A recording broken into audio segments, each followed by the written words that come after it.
Is this a struggle for you? Is finances a struggle? Well, many ex-Jehovah's Witnesses actually feel very bitter about this and very resentful because they feel like, you know what, I just gave so much to this organization all my life. I gave up my education. I gave up maybe even having a marriage partner. I gave up having kids. I never went to find a career for myself. And now what? I woke up and I'm alone. I'm single. I have no money. I have no education. I have no business. Nobody wants to employ me because I have no experience. Maybe most of the time they spend pioneering or serving in Bethel. And they're leaving that kind of environment and they go into this world and they're like, I don't know what to do. It's pretty scary. And I feel for them. I really do, because I struggled myself for quite a while. And I know many people who were my close friends. They gave it all to the Watchtower. They gave all their soul. And they really struggled. See, there's this story that goes from one congregation to another congregation. It's the story of this circuit overseer, story of somebody high up there, or maybe an elder or a pioneer, somebody who's like full-time serving. And they hit crisis, financial crisis. And they don't know what they're going to do.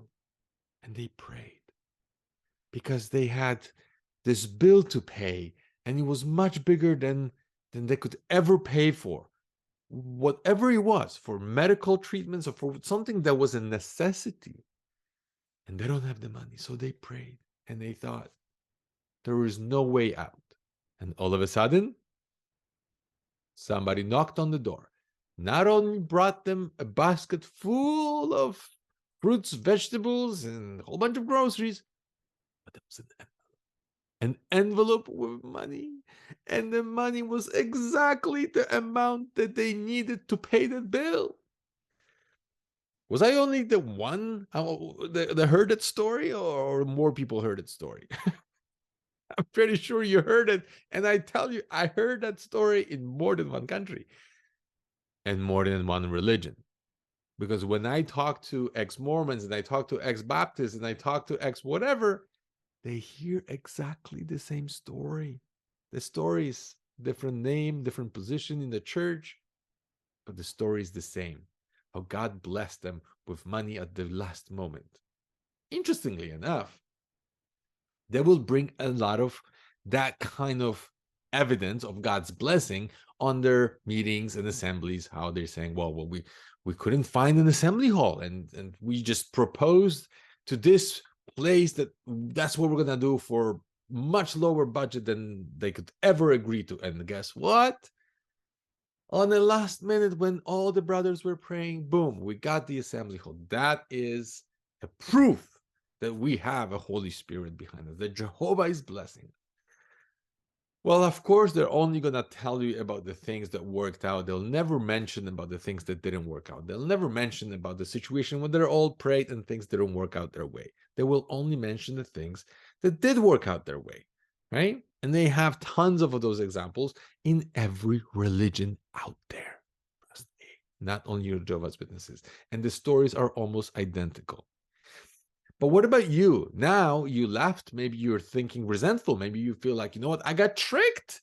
Because you know what? Jehovah's Witnesses, they're scamming me. Well, are they? Let's look at objectively at this scamming thing. Did you work for them? Was there a written agreement, or did you volunteer your time? See, the truth is, we all volunteer our time and we all volunteer our finances. There were witnesses, and there still are till today. They will never contribute anything. That's right. There is no collection plate passed in front of them, and they never contribute a penny into the contribution box. That is true. Some people don't, and they never will. That's how they are.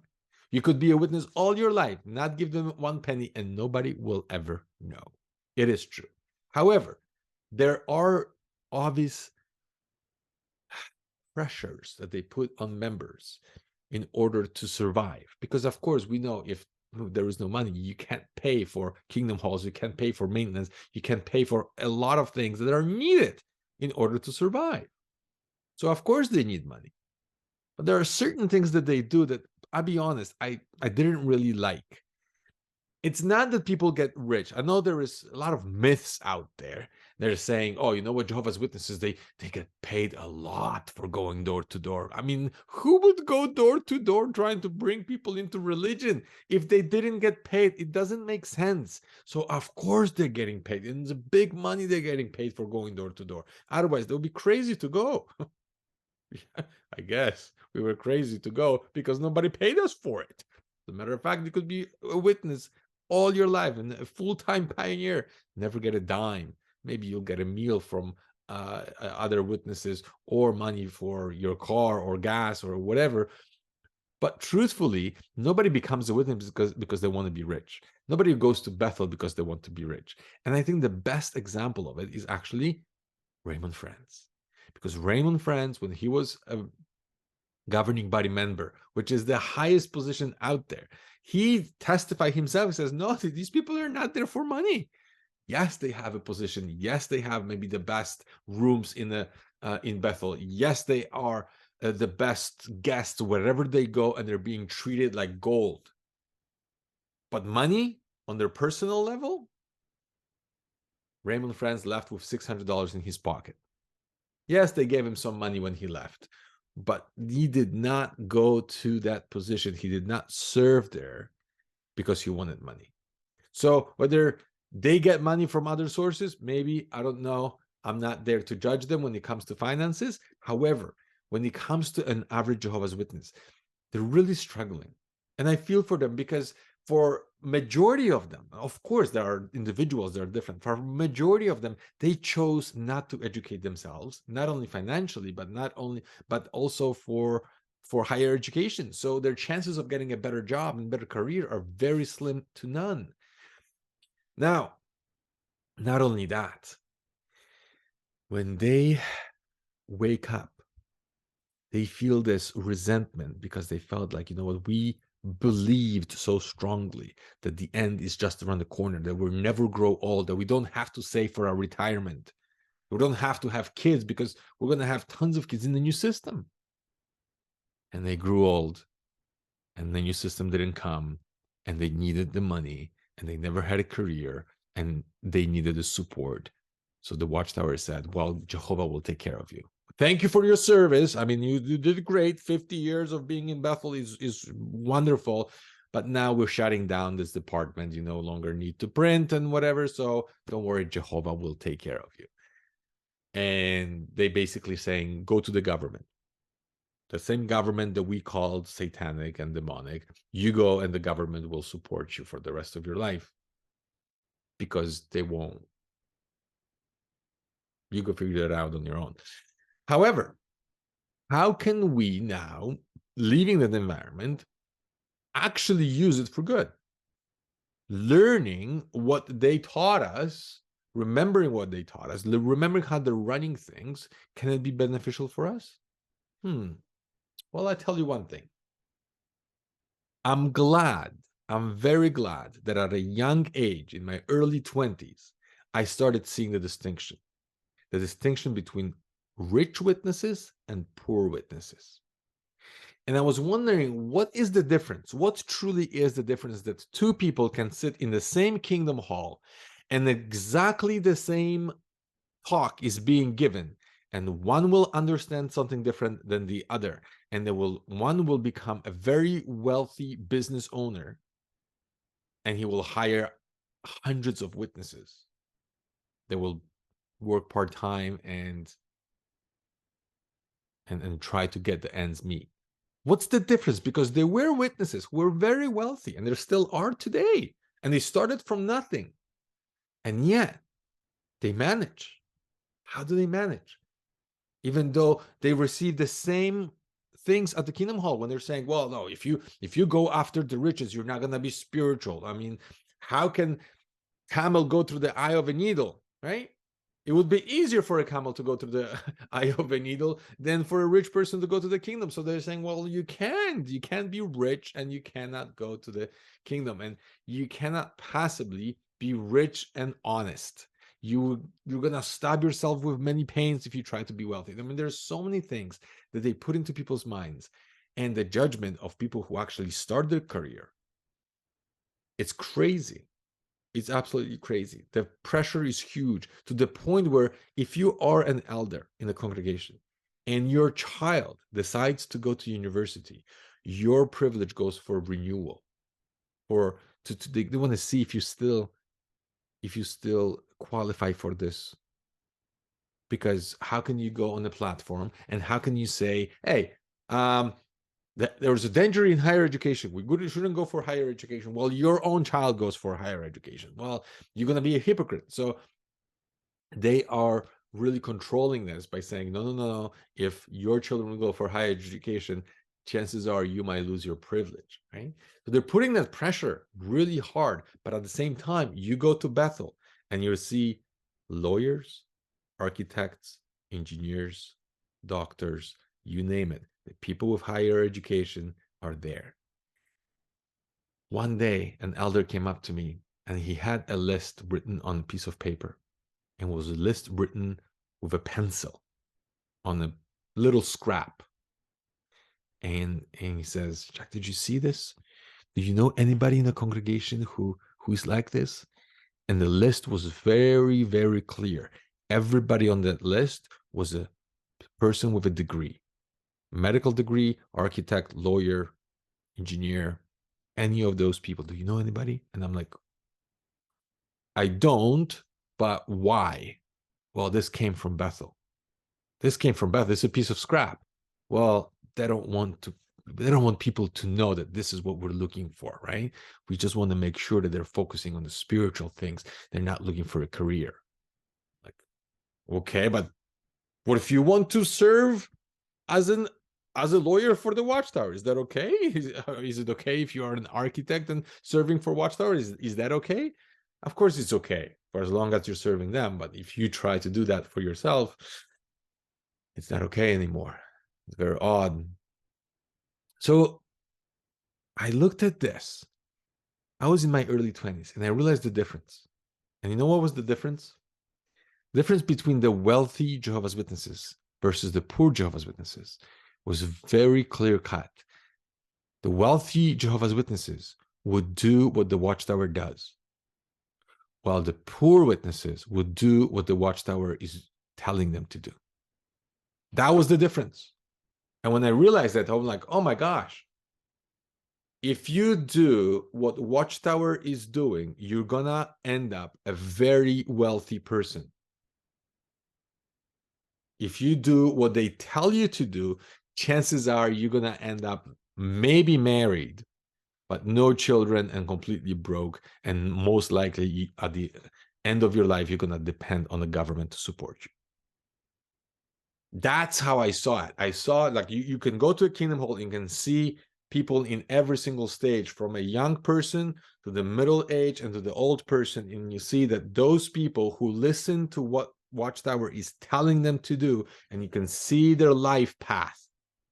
And you can see those who actually follow what the Watchtower is doing, and their life path is totally different. I realized I'm going to do what they do. First lesson. Like the whole Watchtower is not just a religion, but it's actually a corporation. So I realized I got to start my own business. I got to open the corporation.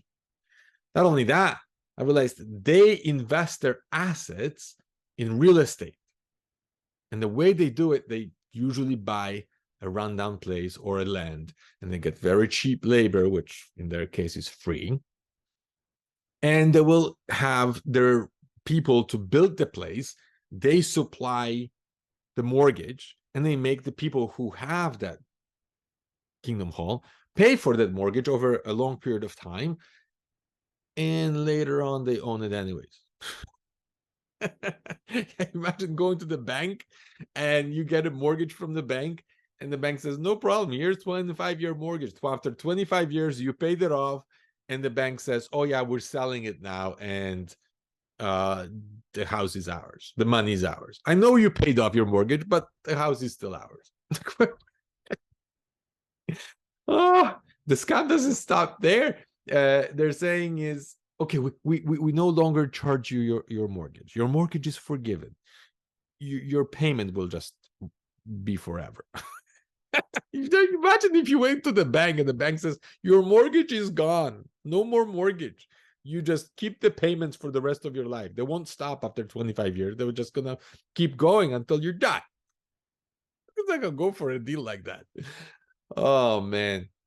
Anyway, so that's basically what they've done. But for yourself, think about it. That's what I did. I'm like, I have to buy myself a home. I need a place to live, for crying out loud. Even if you go to Bethel, there is a place where they print, there is a place where they pray, there's a place where they gather together, but there is a place where they sleep, and they're not renting their places where they sleep. They own it.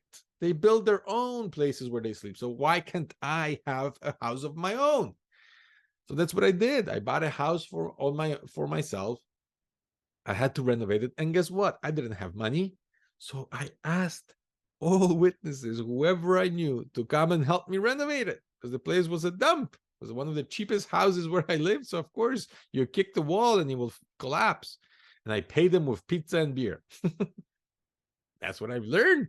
Every time I went to build a Kingdom Hall, that's how they paid me. I went to do my work and I got food.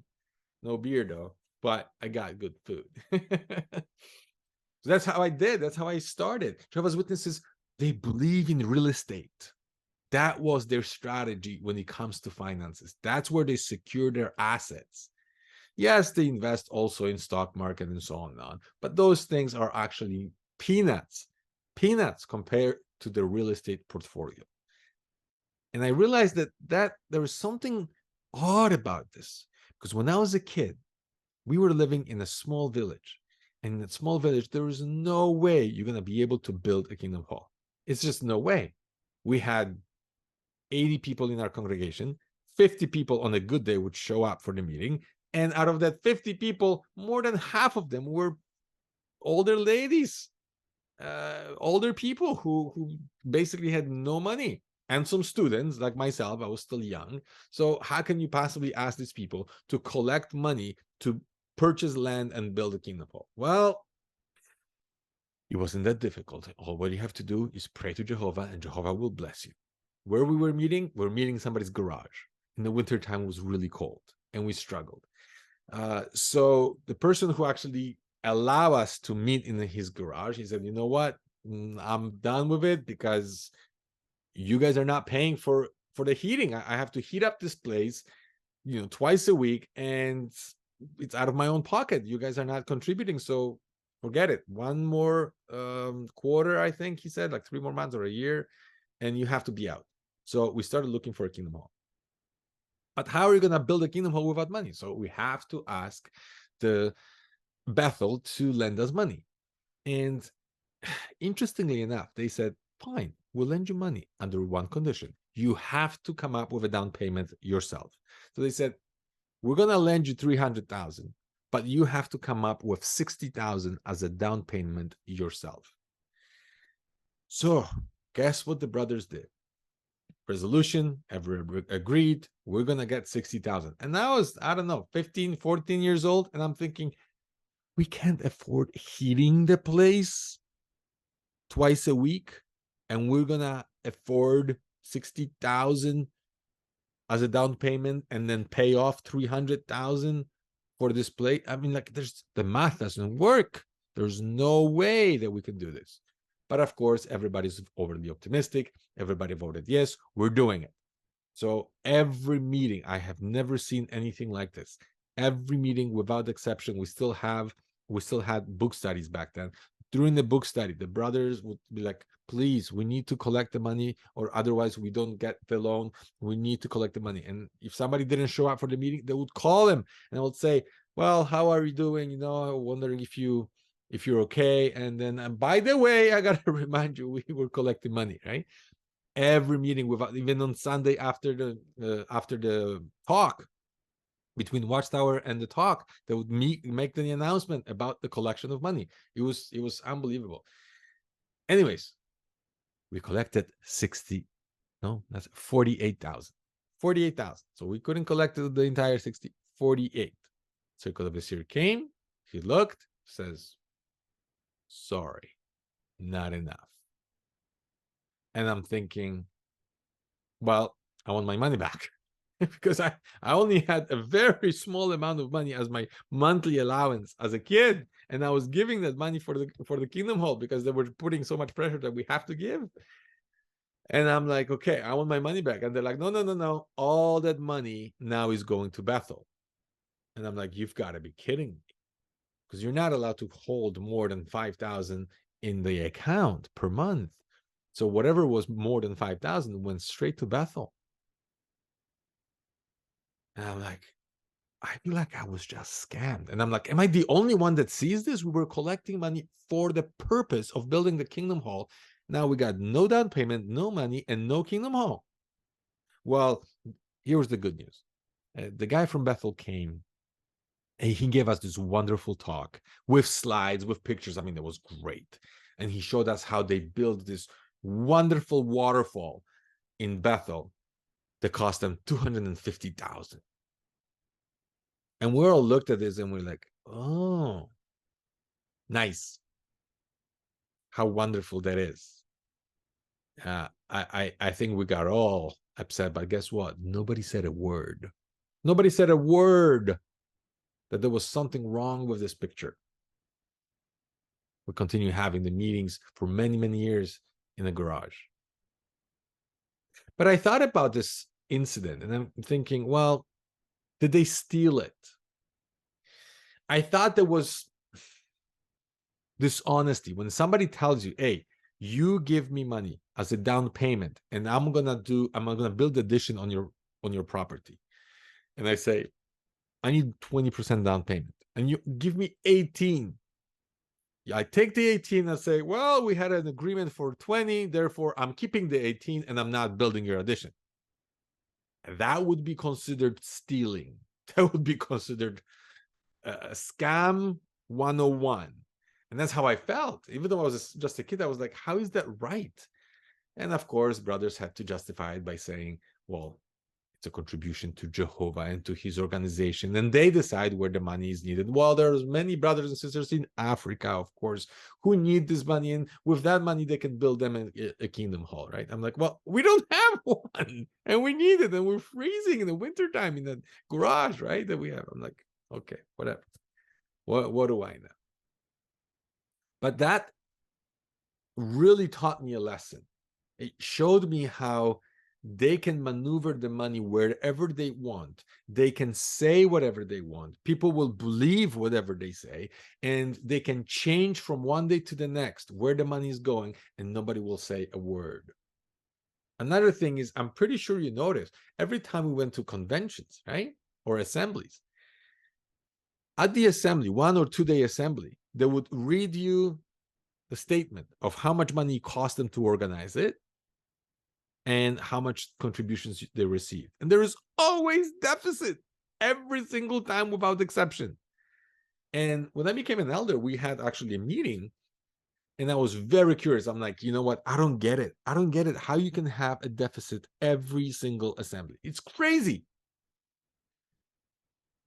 I'm like, I want to see the books because as an elder, you can request it. So I requested it and I'm looking at all the breakdown. I'm like, okay, I understand that there is not only the cost of the assembly, but there's cost of the circle of his chair and his apartment and this and that. So I get it. But I'm looking at the numbers. And there's one number that really was like, no way. It's called maintenance. A magic number, maintenance.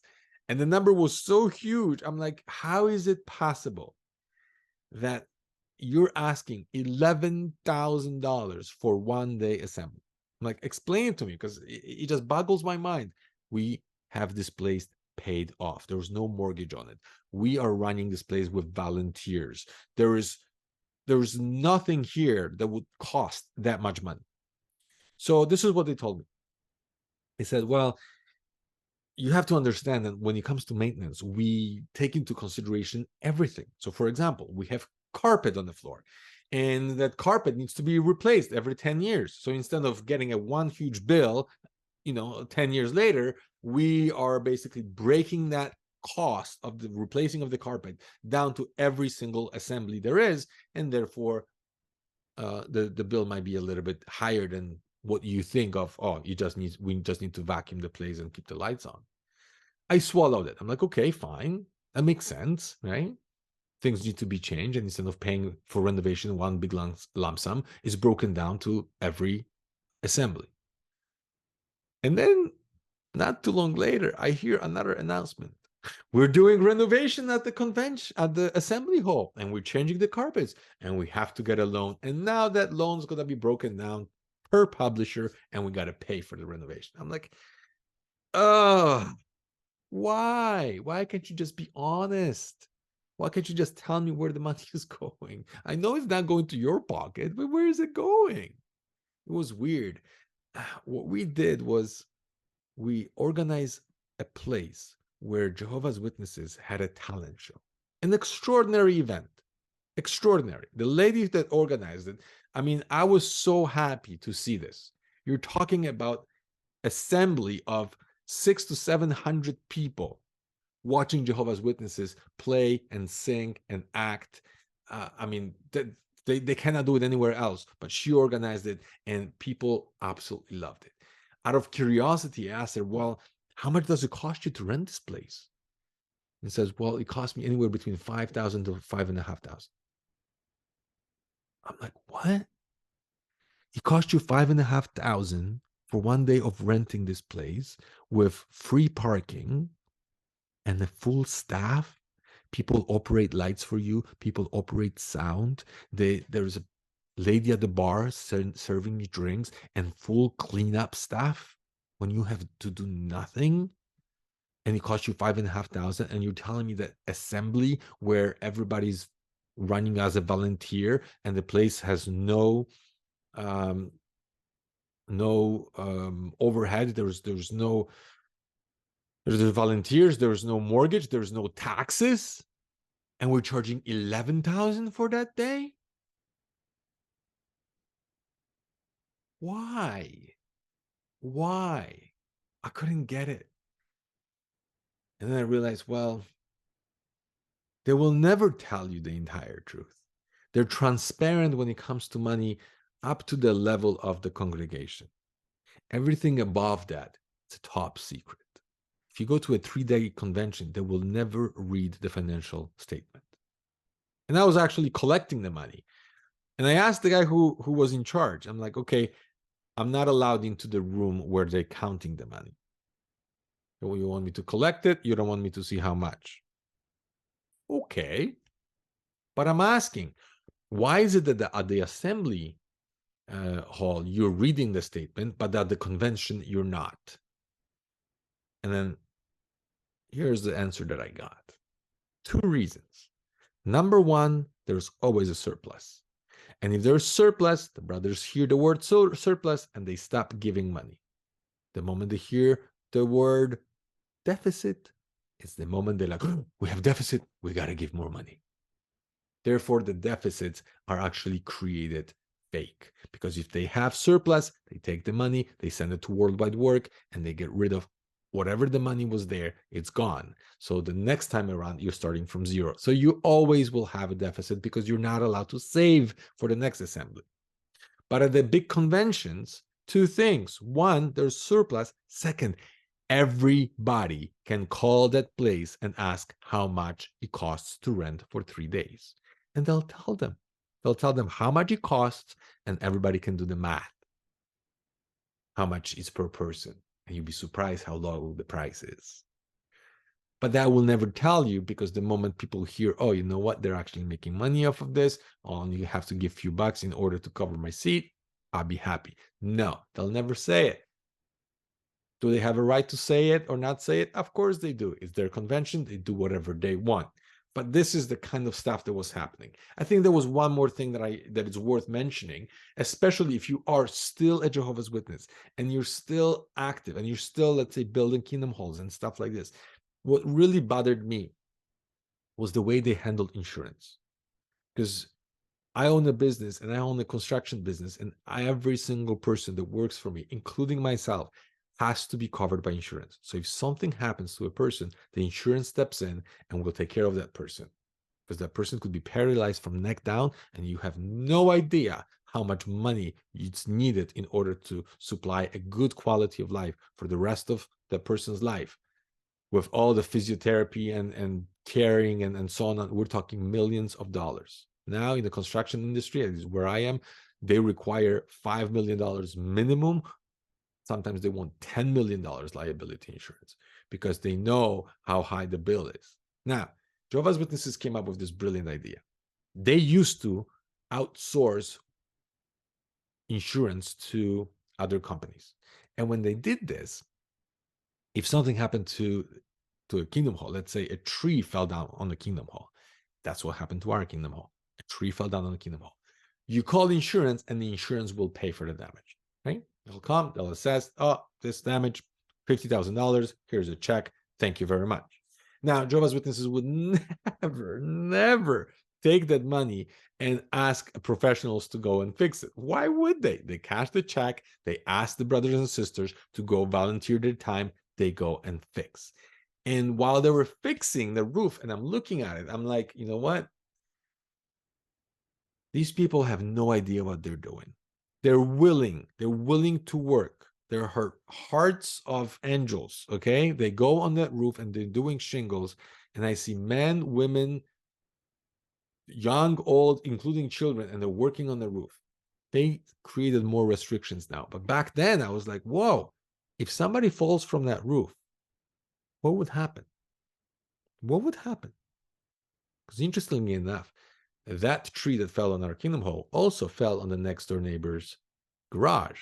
The next door neighbor made one phone call. Somebody came and fixed his garage. And I'm like, I'm here sweating buckets, working on this roof. They got the money. Why wouldn't they just pay professionals to fix it? We paid for that insurance every single month. There was a one section insurance and we had to pay for it. So why are we paying for insurance if the insurance is not insuring the place? What, they gave us shingles? Big deal. I think I would rather pay for the shingles than pay for the insurance. But that was back in, I don't know, 20 years ago. But they changed that. They changed that because what they did was they became insurance themselves. So basically, because they have billions of dollars, they said, hey, let's open one corporation that is insurance and we'll insure all our Kingdom Halls from the house. I mean, after all, how many Kingdom Halls are actually burning or breaking down? We can collect that money ourselves. Whatever we're collecting from the congregations as insurance, we can collect it into the Bethel, and from there, whatever needs needed, we're gonna go and fix it. Everybody thought, brilliant idea. I mean, why waste money? Why feed the pockets of people from other companies outside in the world, the insurance companies, when we can keep the money for ourselves? And if we don't break enough Kingdom Halls, we save money. Great. Insurance companies are usually very rich. Well, most people thought it was a brilliant move when it comes to business. But it's not a brilliant move if you are a witness and you get hurt. Because previously, if you got hurt on the Kingdom Hall, you fell off that roof. All what you have to do is make one phone call to a lawyer, and the lawyer will talk to the insurance company, and there will be a settlement, and they'll take care of you. Now, you know what you got to do? You have to sue the Watchtower, and they have to pay you. And they'll never tell you what the liability is. With Jehovah's Witness, who's working on the Kingdom Hall, his whole heart and soul is attached to this, believing I'm building a house for Jehovah, is going to sue the Watchtower because he broke his back. Which one? Because I tell you, there were many accidents that happened in Bethel. And yes, first thing that they check is whether the person is actually in good standing. He's working in Bethel, and they're still checking if he's in good standing. And if he is in good standing, they'll pay for all the medical bills. Yes, they will. But they'll never tell you what you're truly entitled for, because no Jehovah's Witness will ever see the policy of the liability insurance that Jehovah's Witnesses are paying for. So every Kingdom Hall has a liability insurance insured by the Watchtower, but the policy is not visible to any Jehovah's Witness out there. And if he gets hurt, you better lawyer up, because on your own, there's no way of winning, which is very sad, because when you think about it, if somebody gets hurt at the Kingdom Hall, that's the person that should be taken care of the most, because he was the one willing to break his back for that organization. But they'll do whatever they can to hide that money and say, no, we're not supporting that unless, well, we're just going to do the bare minimum, whatever we have to, right? If they ask for the money, we'll see what the lawyers say. I really didn't like this. I really didn't like it. But going back to you, I know I'm talking a lot, but stick with me. The topic of money is important because how are you going to run your life right now? The stuff that I mentioned, maybe will even get you mad. It's true. I was not happy about it either. But at the same time, this is the time when you got to take care of your life. I don't care at what age you are. It's never too late. As long as you're breathing, it's not too late. You got to do something about your life. I've seen people going to school in their 70s. 73-year-old person was in my class. Okay? It's never too late. There are people who are educating yourself, and you must, I would say, today, educate yourself about finances and money and business, because things are changing, and they're changing rapidly. And what the government is doing and what the banks are doing, it does not look pretty. Okay, not in the long term. In the short term, you might think it's okay. We'll manage. But in long term, there might be some major challenges that we might have to face. What is money? What is money, truthfully? Well, if you look at the definition of money, money is actually means to exchange value. It's an agreement to exchange value. Two parties have to agree to exchange value. I give you money, you give me service or product in exchange.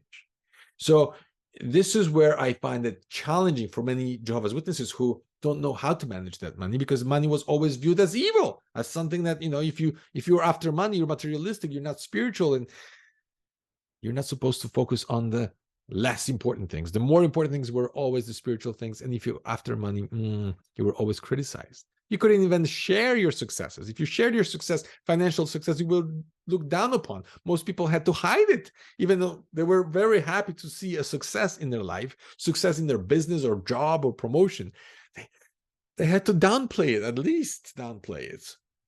But most people really, if they had good financial situation, they were always had to throw things like, oh, no, it's this system of things, you got to do what you have to do. But,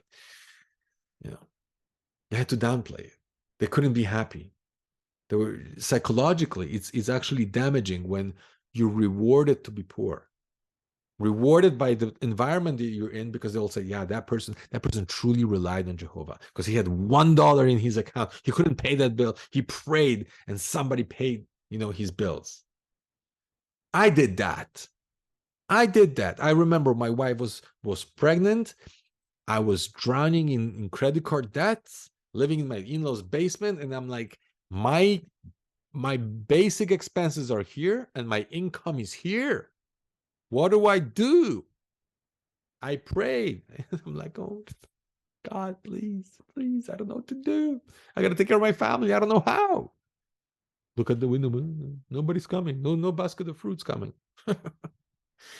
Here's one lesson that I learned back then.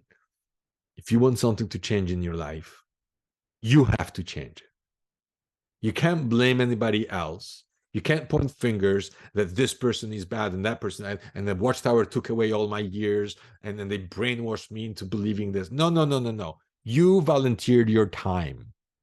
And I bet you any money there was at least one person in the congregation that was doing financially well. Why didn't you follow his example? That's what I did. I looked at, who's wealthy in my congregation? That guy is wealthy. I took him for a coffee and said, brother, how did you do this?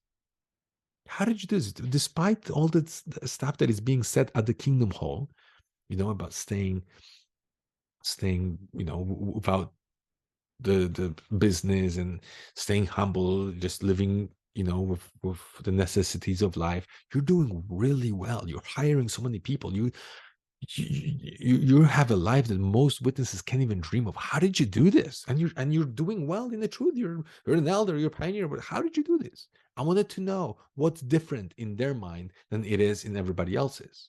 It was a choice. People say, I had no choice. Yes, you had a choice. I had a choice because I started with nothing and I started picking brain of people who are successful. And I found out that's what they do. They copy what Watchtower is doing. They copy what Watchtower is doing. The Watchtower invested in real estate. Every wealthy person owns their home. They don't rent. They own their home. That's number one. Second, they leverage their money. They know how to build multiple of places. When they hold the real estate, they own the real estate, and they have people who lease it from them. That's what franchise is all about. It all started with McDonald's when people were franchising by following the rules of the guy who came up with the structure, and he basically charged them double. He charged them for selling the burgers, and he charged them for the leases that they were paying on the property that he owned. That's what Watchtower is doing. It's a franchise business. When they basically have a structure, when they have the headquarters and a whole bunch of different franchisees who just follow all the rules from the headquarters, they do exactly as they're told, and they're paying lease on every single place that is owned by Watchtower. That's how it's done. Well, I follow the same example. I started buying properties and I leased them to other people, and the renters paid my mortgage. And that's how I started building my real estate portfolio. That's how you do it. And guess what? I didn't have it. I started with zero credit card debt, and it's possible. I don't want to make this video super long, but it is possible. You just have to go and ask for help. So I tell you how to ask for help because I didn't know how to ask for help. Number one, ask someone who can help you. Don't ask another person who has no idea how to run money. Even if you are still a Jehovah's Witness, find somebody who is another Jehovah's Witness who is wealthy, who knows how to run the money. Find somebody who knows what they're talking about. The best person to ask is a person who was in your situation or worse than your situation and managed to be wealthy today. They're not lucky. Trust me, they were not lucky. Find out who can help you. Okay. Number two, ask specifically. Don't ask, I want more money. They're going to give you $1, get out of my face. You have to ask specifically, how much money do you want? How much do you need? What would be your ideal amount per month that you would like to see in passive income, in active income, whatever it is? You got to be very specific of what is it that you want? What kind of a lifestyle do you want? What kind of you want to run a business? Do you want to work for somebody else? What is it that you want? If you don't know what you want, nobody will help you because they will not know how. If you don't know what you want, how can somebody tell you what you want? You have to know what you want, and you have to be clear on your outcome. Clear on your outcome. So that's number two. Three, you gotta offer something in return for their time. Okay, very important. When I learned that, how important that is, I was working on somebody's basement, and the guy was like multi-millionaire. And I'm looking, I'm like, he was in his 30s. And I'm like, wow, he must have come from a rich family. And another worker, he told me, no, he came to this country as an immigrant. He started with nothing. And I'm like, are you serious? I went to him and I said, I'll work for you for free. You teach me how you did this. How are you multi-millionaire while I'm struggling here? And I know you started with nothing. And guess what? He didn't take me on the offer. He says, I'll pay you for what you're doing. Don't worry. But I'll very happy teach you what I've done. And he did. And guess what? That 1 hour that he spent with me, the stuff he told me, I still practice till today. Right? Offer something. Another lady, I went to another, he told me about real estate and how to buy real estate. And I told him, I don't have any money. And he showed me how to buy a first house without any money. Even if you have debt, you can buy a house. It's possible. You just have to know how. If you don't know how, ask somebody who knows. And I went to another lady, and that lady was a broker. And I wanted to know how to trade stock market, how to invest. And I told her, I'll fix your wires. She had electrical problem. I'm like, no, I'll fix this for free. But please spend 1 hour with me and show me how to trade on the stock market. And she took me on it. She's like, no problem. I'll teach you how to do it. And she did. I still practice 20 years later what she taught me that day. Offer something in return. And the last one, the fourth one, ask until. Ask until you get what you want. If you're asking and you're not getting closer to your outcome, it means you're asking the wrong person or you're asking the wrong question. Ask until you get it. Okay? But you got to be clear on your outcome. And guess what? Jehovah's Witnesses have a perfect structure that you can copy. So you're thinking you wasted all these years being a Jehovah's Witness. You didn't waste it. You know exactly how they operate. And guess what? They operate really well. Their machine, their structure is a really well-oiled machine. And if you copy that structure, I guarantee you, you have much bigger chances of success than if a person who was never a witness. It's true. It's true. Number one, the fear of rejection. Most people will never start their business, okay? Will never go out there because they're scared out of their minds. What if people say no to them? You as a witness, you heard no and no and no. 1,000 doors later, people say no to you and you kept on going. That's what you will take to run a business. You're going to hear a million rejections and you're going to hear one yes. And guess what? That's what's going to take to run a business. And you as a witness, you have a practice of talking to strangers and not being afraid of being rejected. That is golden. Golden. Majority of people can't even, it stops. They go to schools, they go to this, and they're scared of talking to strangers. We had to overcome that fear. We had to learn how to master this. And it's a golden skill. Don't think it's wasted. Next thing, I went to this business training and I'm listening to the speaker and I was like, I was getting mad at him. I'm like, man, this guy wants us to run a business like it's a religion. I was like, oh my gosh, the business, the religion I am in is being run like a business. It clicked, right? It's like light, new light. And I realized, wow, the board of directors, governing body. Then you have the managers, the circle of the seers. Then you have the elders, right? Also managers. And you have helpers, ministerial servants. And then you have the workers, the publishers. And then guess what? They have to meet every quarter. And we had elders meetings every quarter. And we had financial reports. And we had projections of what we're going to do for the next quarter. And all those meetings and all those projections and all those things, now I do in my business because I've learned the importance of it. And I've learned how the structure works. And that's how the decisions are being made. This is how the corporate structure is well-oiled. And if you want to be successful in your business, if you start your own business, copy that example because it's a well-oiled machine. And they copied that from not the Bible. Watchtower has very little to do with the Bible. It's nothing to do with the scriptures or the Christians that were doing, their work in the first century. They didn't have that structure. There was no circuit of seers. There was no ministerial service. There was no pioneers. None of that. There was no reporting of the hours. But if you go and work for somebody, guess what? You punch your card and you got to report your hours and give it to your employer. Well, the only difference is, as a Jehovah's Witness, you'll get paid after you die.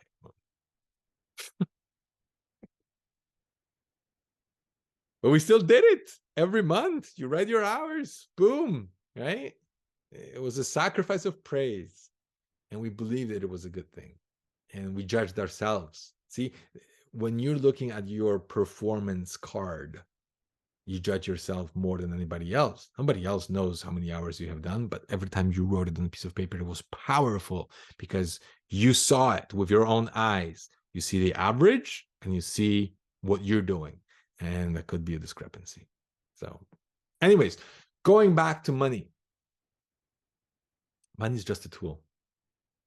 Money is just a tool. I don't care what beliefs they instilled in your brain regarding money, wealth, success, finances. I would say take it all and throw it out the window.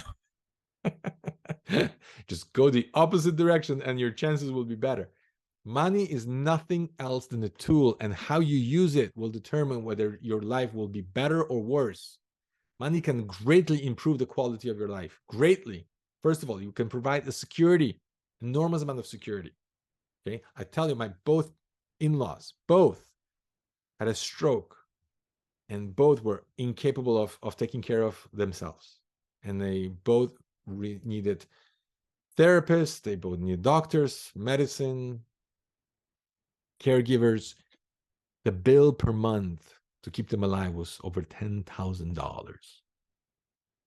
You think money cannot help you in case of trouble? You think you're always going to have your paycheck? You think you're always going to be young and healthy and strong? Think again, life can change like this on a dime.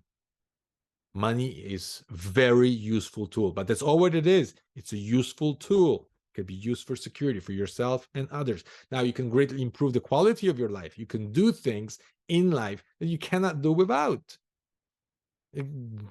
There's tons of examples of things that can show how your life can be better, healthier. You can live better, healthier, longer, cleaner.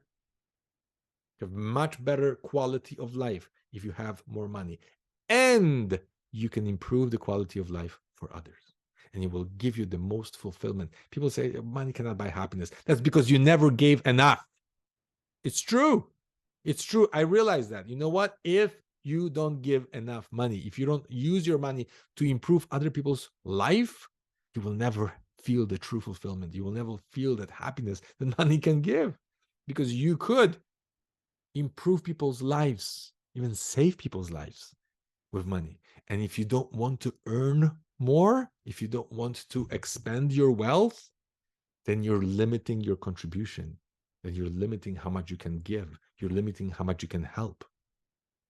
Think about it for a second. I realize that people will suffer if I don't earn more money. And that was completely shift in my mind. Complete shift. One of the greatest joy that I ever had in my life is to take my mother out of an old government apartment. I bought her a condominium and said, Mom, here is your place and I'll take care of you for the rest of your life. You invested in me. All your life, all what you did, you were working hard for the sake of your children. You know what? Now it's time for you to reap the reward of your investment. You invested in me. Now it's time for you to reap the reward. Here's a key to your apartment. And I'll take care of you for as long as I live. It's the greatest joy that I ever had. I would never have it if I wouldn't have money. I would have to watch my mother live in a place that I didn't want her to grow old in there. Guys, take care of yourselves. Take care of your financial situation. Don't allow the old beliefs and the old way of thinking to determine your future. Past does not equal the future, and unless you stay there, unless you live there. You learn the things from Jehovah's Witnesses. You learn how to overcome rejection. You learn how to talk to strangers. You learn the structure of a company. You learn how to push forward no matter what. Even learn how to stay away from people who are trying to destroy your vision, because that's what they do when they're protecting themselves from so-called apostates. They protect their vision. You got to have your own vision. They have a very clear-cut vision of how they want to run their corporation, and you should have yours. Without vision, people perish. That's what the good book says. Without a vision, people perish. Don't perish. You have an enormous amount of experience, and you have enormous amounts of wealth that people who are never Jehovah's Witnesses, they don't have it. They don't have the training that we did. Use it. Use it for yourself to make your life better and improve the quality of life for others. Thanks for watching. I'll see you in the next one.